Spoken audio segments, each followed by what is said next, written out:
Welcome inside another Battle of Ontario Tuesday edition of the Locked On NHL podcast. I'm Ross Levitan from Locked On Senators, joined by Mike DiStefano from Locked On Leafs. And it's great to have the Maple Leafs host here because Auston Matthews has tied the franchise record with his 54th goal of the season in the Leafs 6-2 win over Tampa last night. It also shuffled up the Atlantic Division standings. We'll get into that. We'll also touch on a very particular issue, and that is Keith Yandle, his Ironman streak ending 11 games short of 1,000. And as we do each and every week on the Eastern Conference Locked On NHL show, we take a look at last week's power rankings and discuss one team that should move up and one team that should move down. Stay tuned for all that and more. This is the Locked On NHL podcast, your team every day. Locked On NHL, your daily podcast on the National Hockey League. Part of the Locked On Podcast Network, your team every day.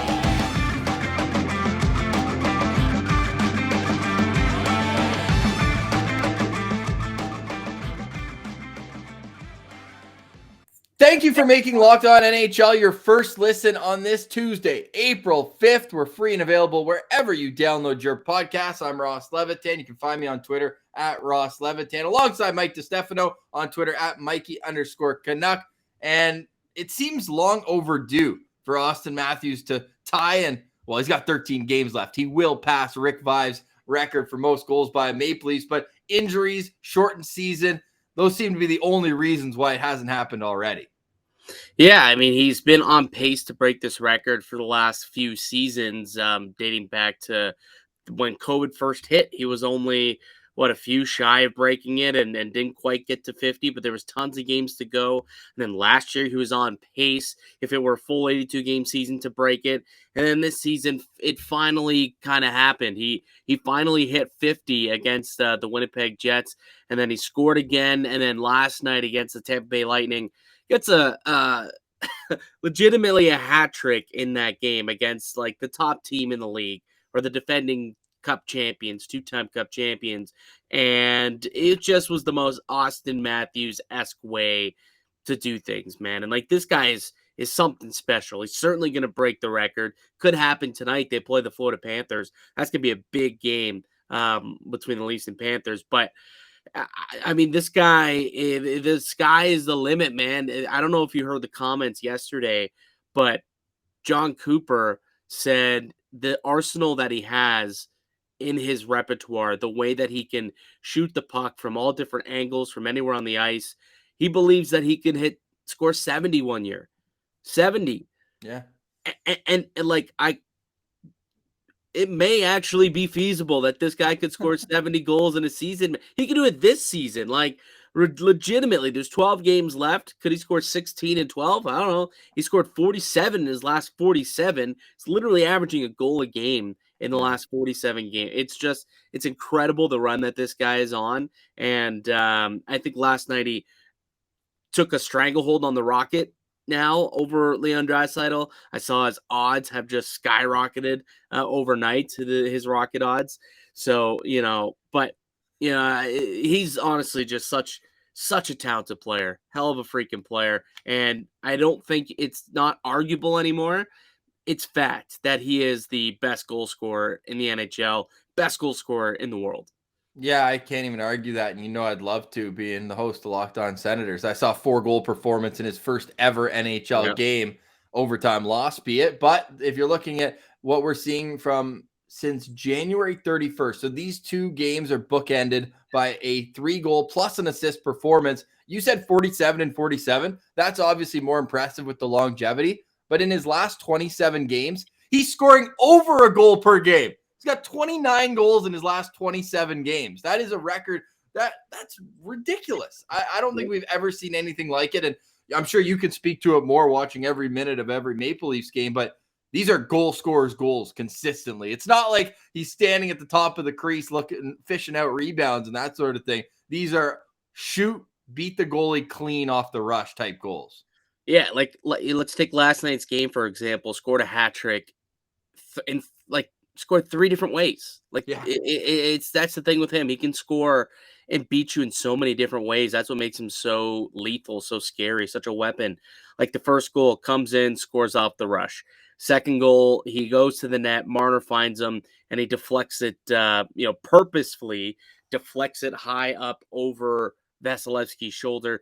And then the third goal makes a little toe drag, gets a nice pass, and then almost like nonchalantly looks and says, "Oh, I can just put this puck into the back of the net right where I want it. All good." Wasn't even bending his knees. It just seems so effortless. And that's what's so like amazing about Matthews. It's what he's been able to do, and it does look easy for him. That's the weird part. That's the scary part that I find, is how easy he makes goal scoring look in the NHL.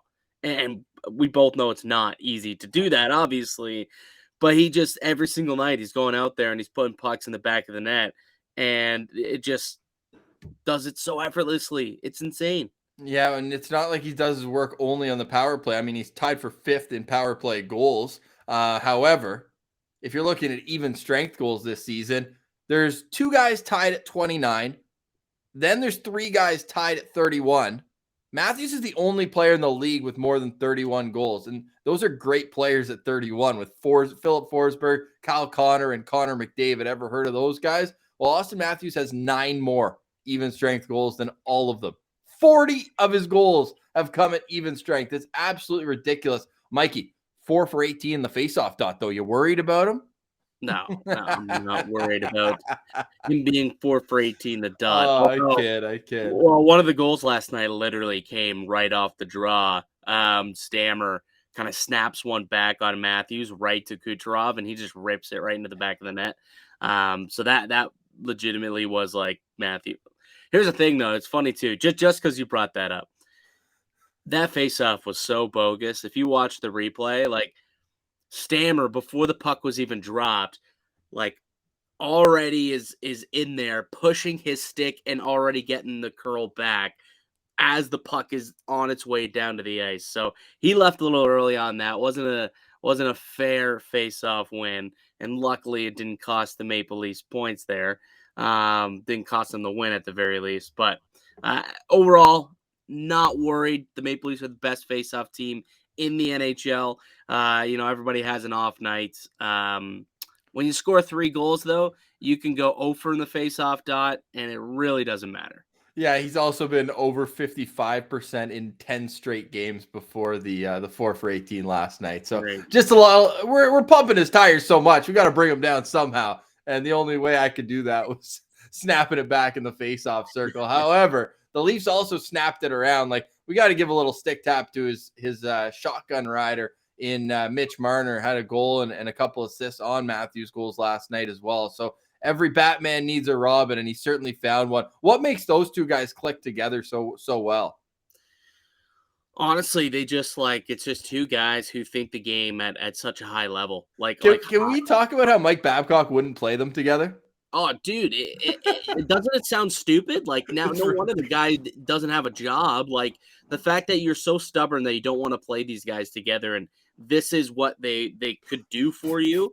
It's just so stupid. And it's just such a natural fit. The playmaker on the wing, the shoot first center. It just got to put Marner with Matt Martin on the 4th line. Right, and then stick Matthews with. I mean, at the time, Zach Hyman was a different player. He wasn't what he turned out to be. At the time, it was like, what?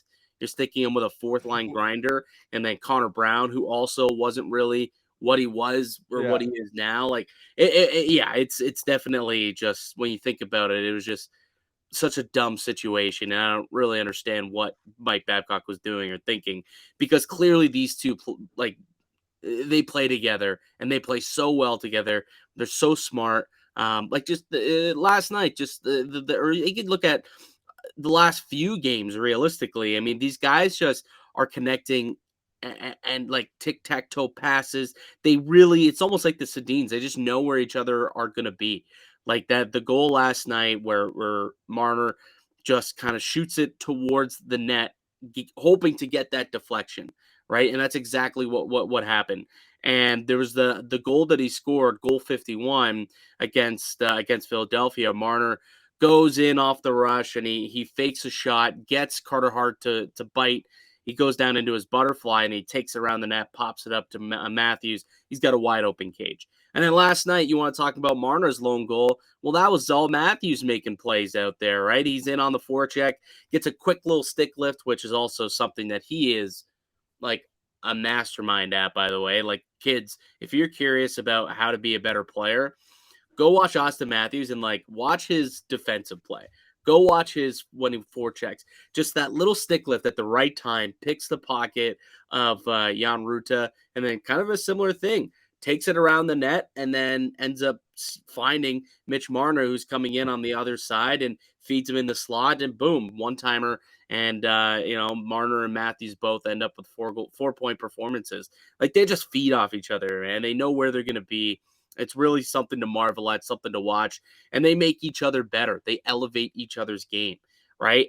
And that's why, the conversation's been going on for the last week or so about how, if Draisaitl could take away from McDavid's hard odds, then how come Marner isn't going to take away from Matthews' hard odds? And like, I just don't understand either of those conversations, to be honest with you. I think that they're both very silly. But when you think about it, that also means that these guys who are having these discussions and these people who are having these comments are putting Marner in the same stratosphere as Draisaitl right now. Like, that's what that means. Like, okay, so you're saying that Marner is basically just as good as Draisaitl and that he's, just as important and impactful as Draisaitl is, along with like the way that McDavid and Matthews are, so it's incredible what these two are doing, man. Just it's ridiculous. I barely have words for it at this point. So the Toronto Maple Leafs beat the Tampa Bay Lightning 6-2 and jump over them in the standings. The Boston Bruins also won. They've got 3 straight wins. They jump over Tampa. And for the first time in a long time, the Lightning currently sit in a wild card position. So if the playoffs started today, they would be taking on the Carolina Hurricanes, which I think would be music to the Lightning's ears rather than going up against Toronto or Florida. Florida, the Panthers, the first team with that nice X beside their name as they clinched a playoff spot the other night. That's who the Maple Leafs will face tonight. Before we move on from this conversation, we do have lots more to get to, including Keith Yandle being a healthy scratch. So close, but so far away from 1,000 consecutive games. And we've got our power rankings to get to. But does Austin Matthews break the record tonight? Yes, 100% confirm. Probably a safe bet. Gonna Probably happen. A safe bet. Yeah, I mean, the guy's scoring literally a goal a game. So not all. Yeah, I think he's gonna score tonight. Go lay down your props. Definitely gonna score tonight. I would have to say.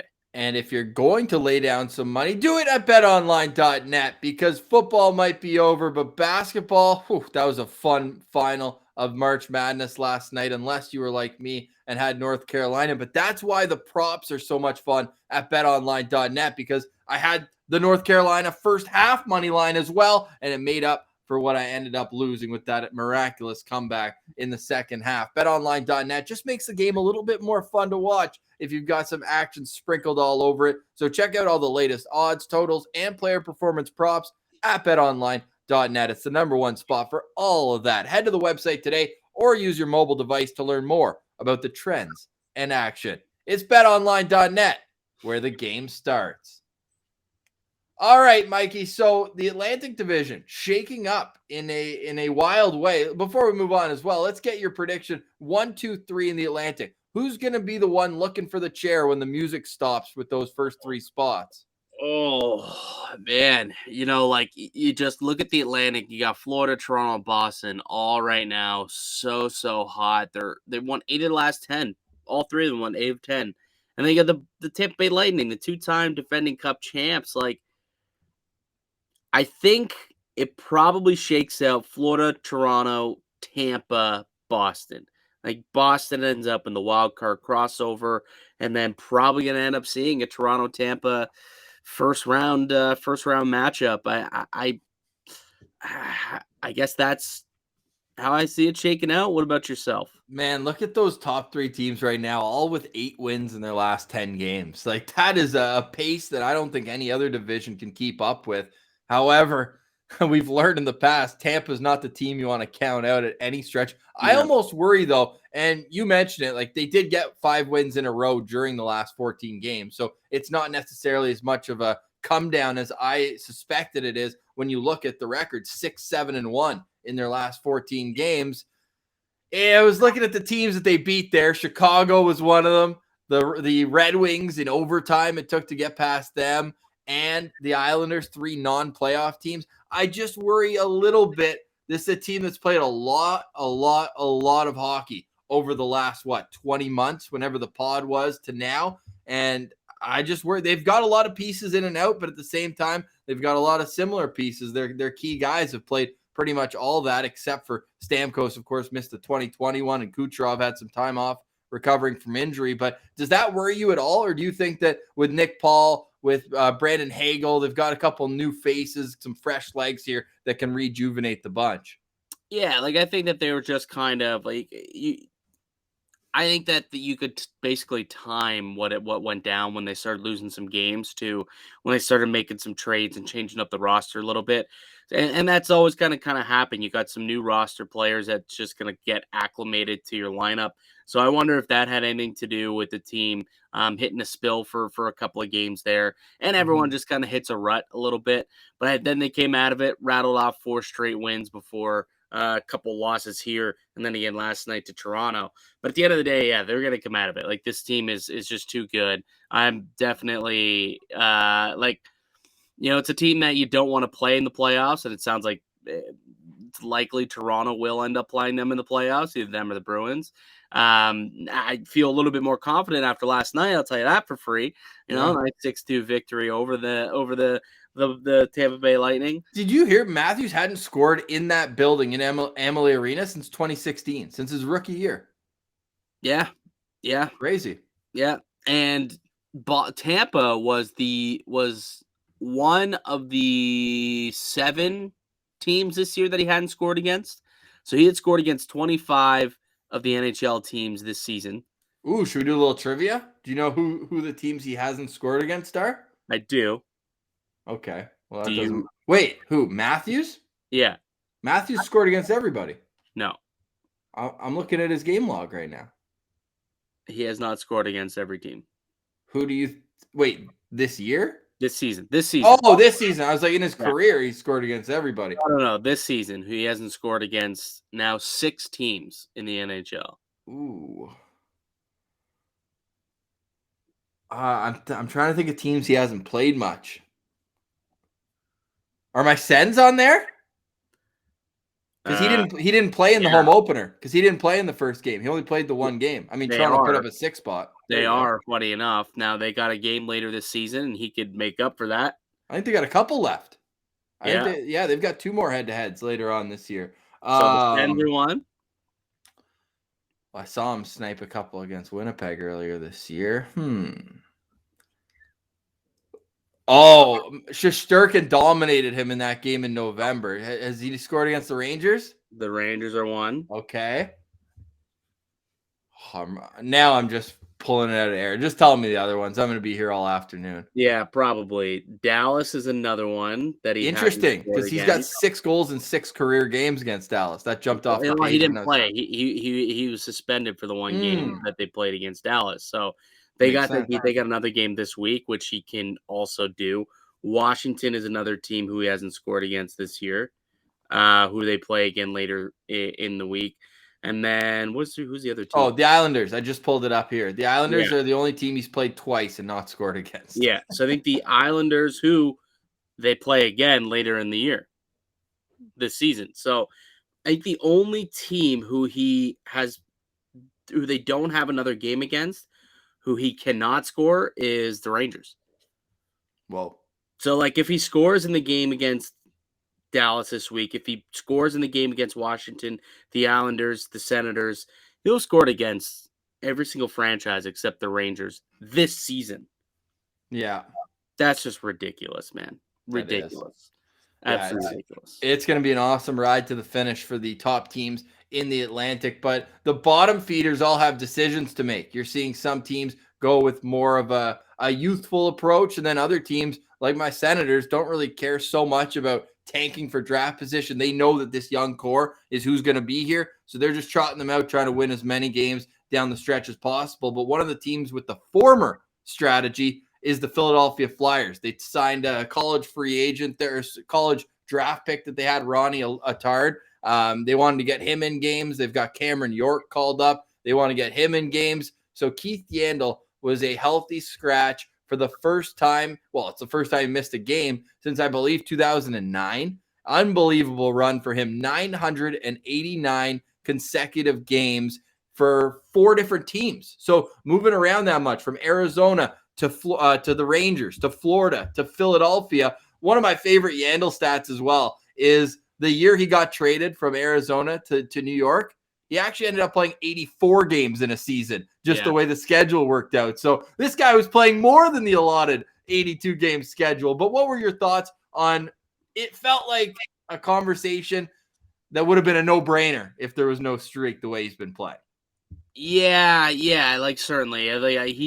Here's the thing. The NHL,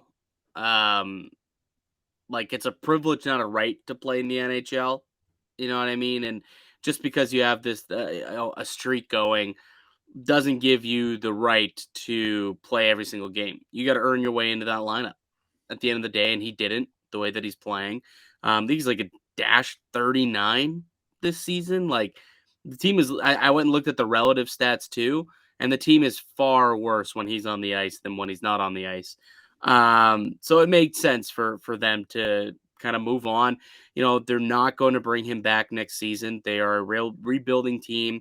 They want to get a look at some of the younger guys. It's part of the business, unfortunately. Like I side with, I guess, the Florida or the Philadelphia Flyers on this one. I would say it's unfortunate, and you could argue like you're not going anywhere. Why don't you just play them? You know, but at the end of the day, man, it's the NHL. Yeah, and I think Keith Yandle's the first guy to tell you that. I thought he handled it with class in his press conference. Totally. He doesn't want it about him, and he says there's never a bad day in the NHL. It just felt a little Babcockian. Like not only is he 11 away from being the first player ever to play 1,000 straight games. Now he did get the record, and some would argue that maybe the streak should have ended before that.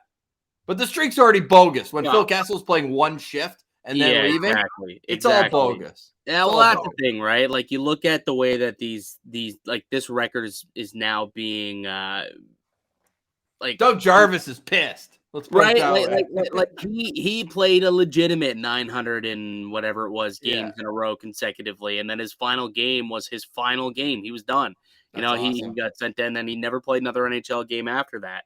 And this has stood up for like 40 years.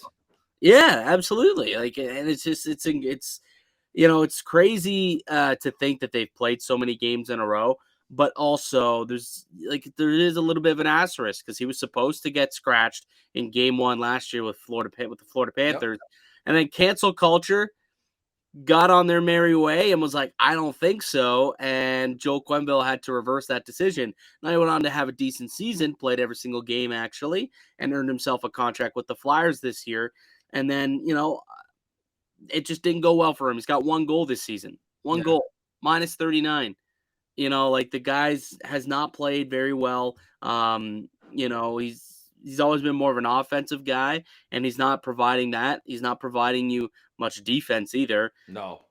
And you're just a team that is going in a different direction. You're not going to re-sign him next year, so you might as well get a look at some of your young players. And the funny part is that the kid who they put in there, Attard, ended up being a -4 in that game. So it's like, maybe might have been a little bit better than a -4, but at least now you know, like maybe the kid's not that good. Yandle's -4 in his last 3 games, though. Hey, but that's 3 games. There you go. What do you think? Do you think he's done for the year as well, or do you think this is a situation where he'll get a couple more? I ask because he's sitting at 1,099 career games. He'll get another game. I think he'll get another game. Like he'll play at least one more to get to 1,200. First of all, I don't know if he's like going to play a lot of games the rest of the year. Well, now it doesn't matter. It doesn't matter. Like, but you got to get him. You got to get him that one more. A milestone is a milestone. I agree. You definitely. Speaking of Babcock, Medano always comes to mind with that one. Hey, Oh, I know. Yeah, he's 1 game shy of what, 1,500? 1,500. Yeah, that's so annoying. So annoying. But you got Phil Kessel on his heels now at 968. But again, it's kind of a wonky record with an asterisk because he played 1 shift and then got on a plane and left, like, just to keep the streak alive when his daughter was born. Yeah. Like, it's kind of a sham at this point, the way that they're manufacturing, like, this record. I will say it's ridiculous that they haven't had any sort of injuries, and especially like Phil Kessel has gone on a pair of deep playoff runs and never missed a game. You want to know what is the honest to God, what I find to be most impressive about both of these streaks is that they somehow evaded COVID over the last 2 years. Wow. That to me is honestly the most impressive part. Like, these aren't guys who go into the corners hard and battle for, like, they just don't do that. Like, let's be honest. They're very perimeter players. But the fact that they were able to evade COVID when the rest of the world has not over the last 2 years is kind of impressive to me. That is the most impressive part, that COVID didn't end the streaks. Now, I guess we should knock on some wood for Phil Kessel, I suppose, at this point. Yep. So Kessel now just 21 shy of breaking the record, and he won't do it this year because I believe these are only regular season games, are they not? Yes, correct. Yeah, so he won't do it this year, so he'll do it at some point next season, should he return as a UFA. Maybe retires, but I doubt it. It'll be interesting. But again, I'm with you where I think that at this point, it's a bit of a disingenuous record to hold at this point between both of these guys. It's unfortunate the way it ended, too, for Andrew Cogliano, who was on his way. He got to 830 and then got suspended. So we've got a healthy scratch and a suspension, the 2 Ironman streaks here that have come to a close. So you got to respect Doug Jarvis for going 12 straight years without missing a game and then riding off under the sunset and just saying, see ya.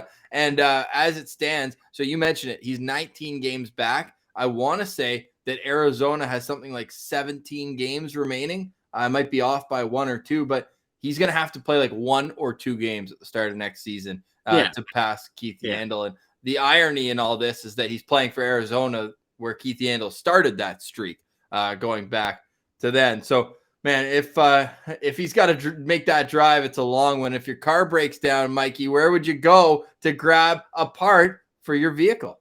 Yeah, you head over to Rock Auto. With the ever-increasing numbers of makes and models, it's now impossible for your local chain and parts store to stock all the parts you need. Why endure often pointless and seemingly intimidating questions and wait while the person behind the counter orders the parts on their computer, choosing the only brand that their warehouse happens to carry?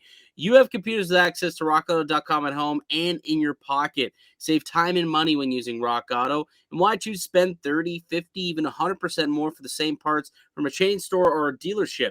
Rock Auto is a family business serving do-it-yourselfers for over 20 years, and the prices are reliably low for every customer. Go to rockauto.com right now and see all the parts available for your car or truck. Right, Locked On in their How'd You Hear About Us box. Let them know that we sent you.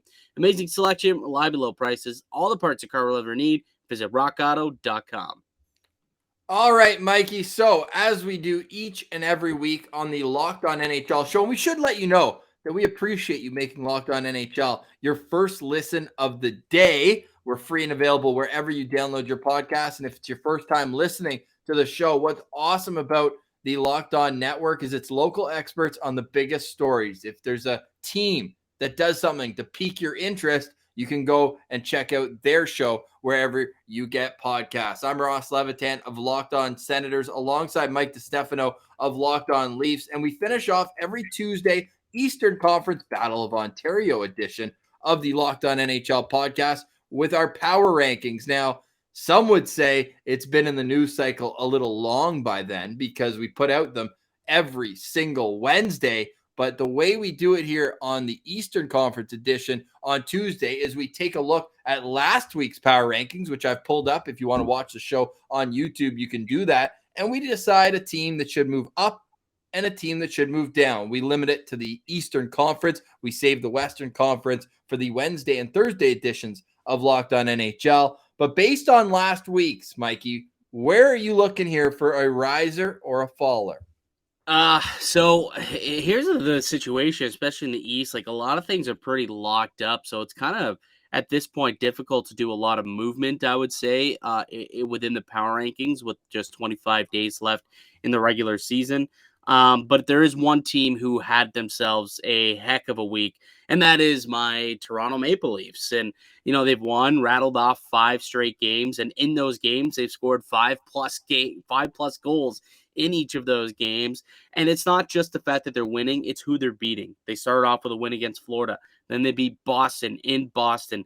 They beat the Winnipeg Jets, who are another playoff caliber team. They beat, Philly in Philly, but then they went on the road and crushed the Tampa Bay Lightning. What Matthews has been able to do, the heater that he's on right now, he's on a 6-game goal scoring streak. Mitch Marner has had 6 straight multi-point nights. 6 straight multi-point games for Mitch Marner. This team is on fire right now. Jack Campbell had a vintage Campbell-esque performance in the win against Tampa Bay. And if he can play that way the rest of the season, if Jack is back to his November ways like he was last night, this team could do some damage. And I think that they deserve to probably rise a couple of rings here in the power rankings, I believe, after a very, very strong week. So you've got them moving from 9 to how high? I would probably swap them up to, as an overall ranking, I wouldn't put them ahead of Tampa quite yet, but I would probably put them up ahead of the Rangers and ahead of the Bruins in 7. So I'd put the Leafs at 7 and then move the Bruins and Rangers down a peg, I would say. Okay. Are either of those teams your faller, or should we save that? I'll go with my riser. Although my riser and faller are tied together. So why don't we tie yours together as well? Is it going to be the Bruins or the Rangers, or are you looking somewhere else? There's the thing, it's just so difficult when I'm looking and trying to find a faller, because these are playoff caliber teams, all of them, and they're all playing really, really well right now. And it's just so difficult to find somebody who I can classify as a faller, but maybe Pittsburgh could potentially be a faller. I mean, they're 500 in their last 10 games. I would actually probably put Toronto ahead of Pittsburgh as well. Now that I think about it, while I'm looking at it here. So I guess Pittsburgh could be a faller for me, get them kind of out of that top 4, probably out of the top 5. So I'll go with Pittsburgh. Okay.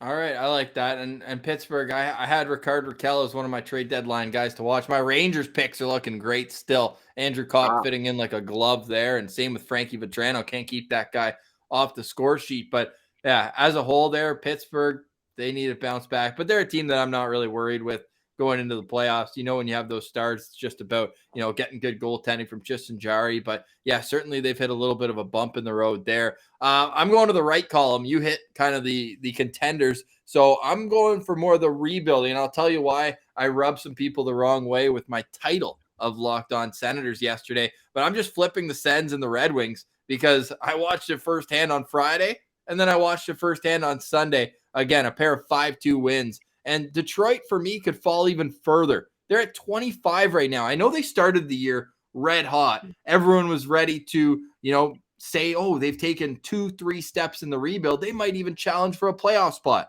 Well, that just hasn't been the case. Defensively, they are an absolute gong show. And they have been for a long time.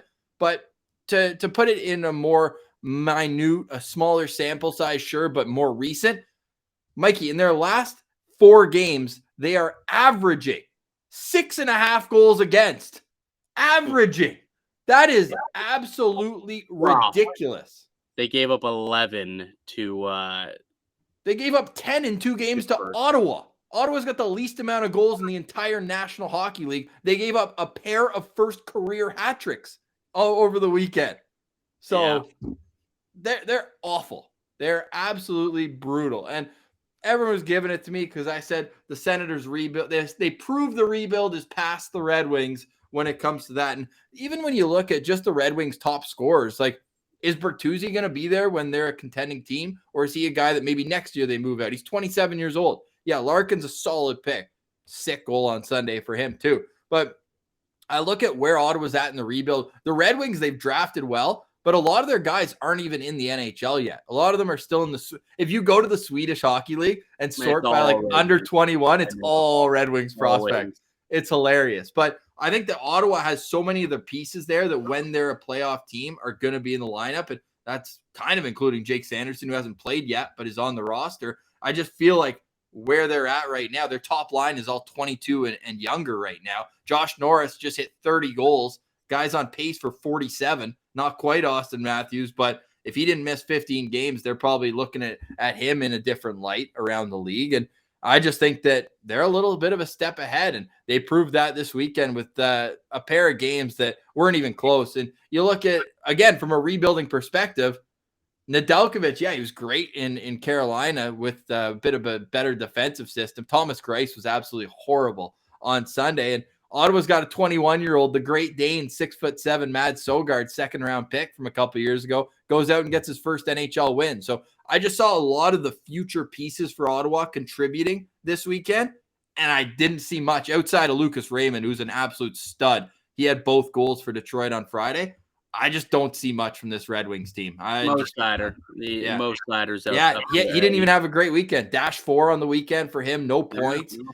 Brady made it his mission to hit him every single time he had the puck. Now, I'm not saying that he's bad. I think he's an amazing defenseman. A guy with hands that smooth, but he's 6'4" and can move. He's the only NHL defenseman on that whole decor, though.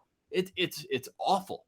Like, there's guys who I haven't even heard their names before. And like Jake Wallman's getting power play time. Like that decor. And the Sens decor is a bit of a mess, too. Yeah. But at least they've got Jake. And I guess you could say Simon Edvinson's coming as well. But at the same time, like what you're seeing in the NHL right now from Detroit, and like they've given up the most goals in the NHL, and it's not even close, Mikey. It's not even close. Pulling it up right now. Sorry. There's 3 teams there at the bottom that need to be given some credit for. But Detroit's allowed 266 goals, and that's 5 more than Columbus and then Montreal. They're all there at 260 and up. It's just that's the hardest part when you're rebuilding is trying to tighten it up defensively.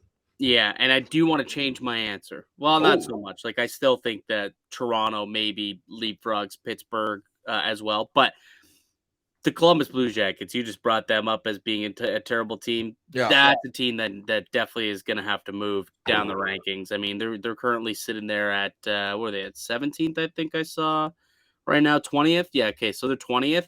I think that they're definitely going to move down these rankings a little bit. They've lost 7 in a row. And a couple of those losses came to the Islanders, who is right behind them. So I think the Islanders probably move up a little bit. The Blue Jackets move down. But, yeah, 7 straight losses for the Blue Jackets dating back to, I guess they won March 19th was the last time that they won a game. Wow. Yeah. Yeah, so it's been a while. They've been on a pretty crappy streak right now.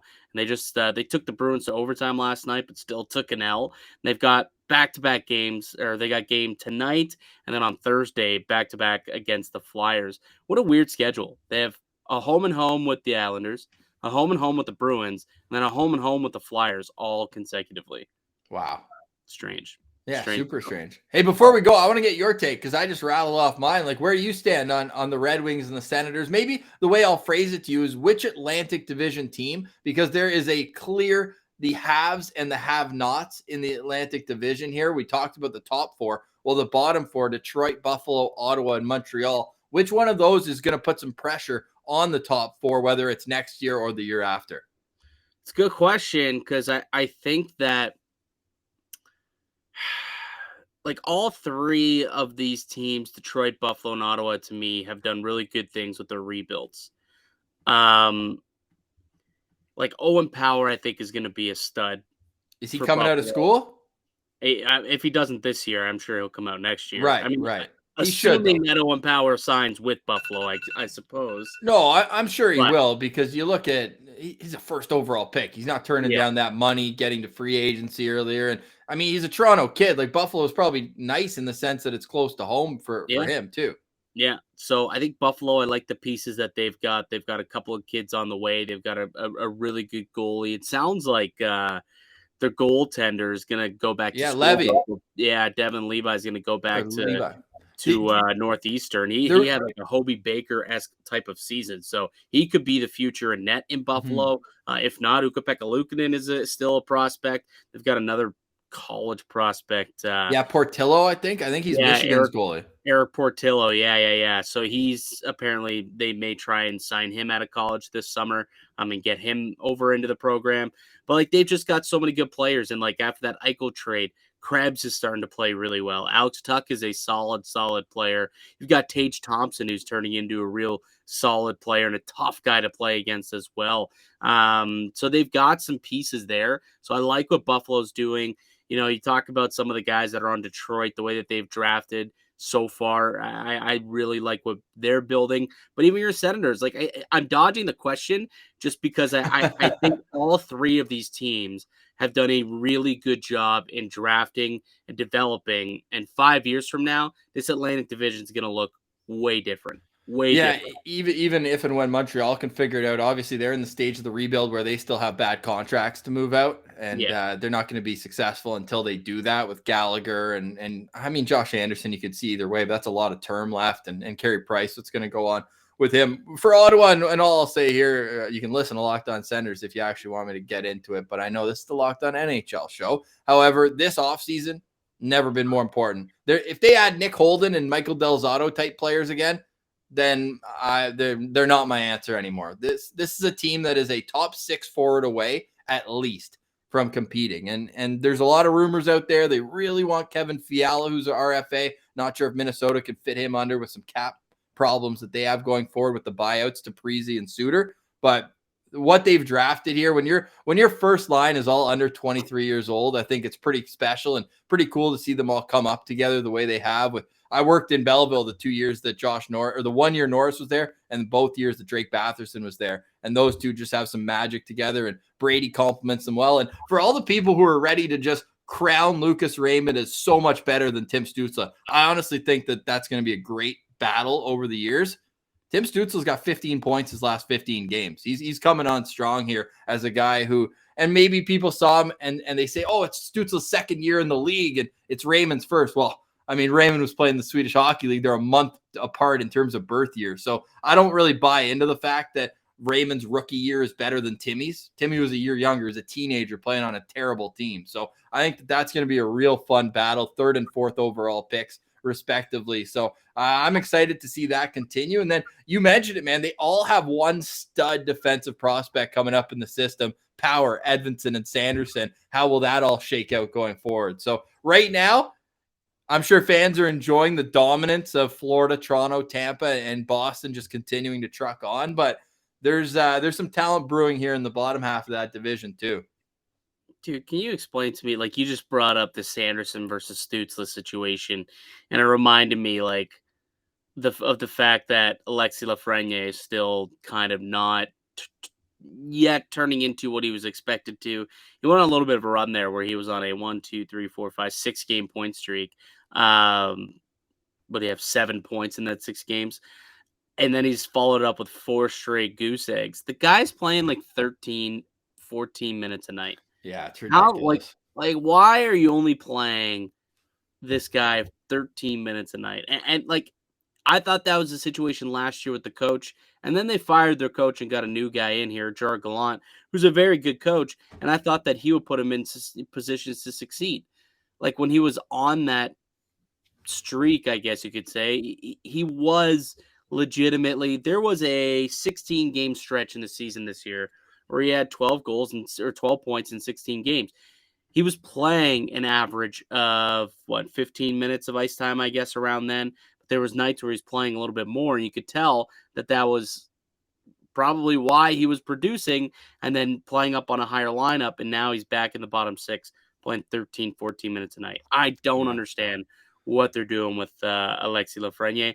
I wonder if the Rangers this offseason think about moving one of him or Kakko to get a piece that they need to really compete. That's a conversation for another day, but maybe that's 100%. something we could discuss in the offseason here on the Locked On NHL show. Yeah, I'd say so. And then you look at everyone knew Quentin Byfield was going to be a year or two away. You just saw the prototype of a power forward with skill, with a great shot, but he's got 5 goals and 8 points in 32 games this year for Los Angeles. So number 3 and 4 look like they're dominating this draft class, at least so far, in terms of points and production. And we'll see, though. Still a long way away from finding out a winner and a loser. The draft wasn't even 2 years ago, being in October. So we'll see. That's going to be a real fun draft because everyone knew going into it that there was a ton of talent in the 2020 NHL draft. And we saw that. Like Jake Sanderson's the last player in the top 10 to play an NHL game. And it's not even 2 years later. And I think that in itself kind of tells a story of what kind of draft you're looking at there. Yeah, I mean, Anton Lundell is unreal. A solid season for Florida. He went 12. Seth Jarvis for Carolina, he's playing this year. Decent hockey. He's got 28 points. Dawson Mercer's got 40 points this year. He went 18 to New Jersey. So a lot of real solid players who are getting a chance. I'm trying to see if there's anybody. Nico Dawes was a 3rd-round pick. He's already played 20 games this year for the New Jersey Devils. That's insane. It hasn't been great, 20 games, but he's played 20 games. Who's the lowest draft pick to play? 2 7th-rounders, actually. Only 5 in 2 games. But yeah, Adam Raska with San Jose, and then Arizona's Ben McCartney played 2 games before getting sent back down to Brandon. Good on you. Good on you. And then Devin Levi, 7th-round pick, and is now like a top goaltending prospect in the NHL. You never know, man. The draft's a crapshoot. Sometimes you know the guys up top become the stud superstars, like Connor McDavid or Austin Matthews, and then sometimes it's the guys a little bit lower, and you can find those draft day steals. Perhaps there is one, but like you said, many years to find out the actual winners and losers of this draft. And hey, man, draft content will be coming up pretty soon. And for you guys, I would assume at Locked On Senators, I would assume. So you can go check that out. I'm getting a little sick of draft previews. 4 straight years of being a lottery. 5, really, but 1 year they lost their pick for Matt Duchene. So I'm, I just want to cheer for a team that wins hockey games. Like if the Senators go undefeated in the last 15 games. You can jump ship. I'm a Leaf fan, pal. I'm good, pal. I'm good. Actually, no. The Sens have won what 5 playoff series. It's unfortunate. It's unfortunate that the Jets aren't going to be in the playoffs because you have a good group for the Jets to live in Winnipeg now. I know exactly. It's been a disappointing season for the Jets. Every time they feel like they're going to get something going, they can't. They haven't won 3 games in a row since like November. They win 2 and then they lose 1 or 2 or 3. And then it's unfortunate because that's a team that spends. They've got great team on paper. They just can't figure it out. And Hellebuck came back down to earth. Like he's still decent, but he hasn't been the Vezina winning Connor Hellebuck in goal. And yeah, it's pretty disappointing stuff, but hey, at least I got my Belleville Sens fighting for a playoff spot in the AHL. That's what we have to live for here. And the Ottawa 67s clinch. And they say Tyler Boucher is a playoff type player the way he's built. So let's see if he can figure it out. Pair of 3-point performances for him in the last week. Let's wrap this up. You're getting crazy now. It's time to actually record Locked On Senators. So again, thanks for making this your first listen of the day. Go check out Locked On Maple Leafs, Locked On Senators, and all of our sister shows on the Locked On NHL channel. We appreciate you making us your first listen. We're free and available wherever you get your podcasts. For Mike DeStefano, I'm Ross Levitan. This has been the Locked On NHL podcast, your team every day.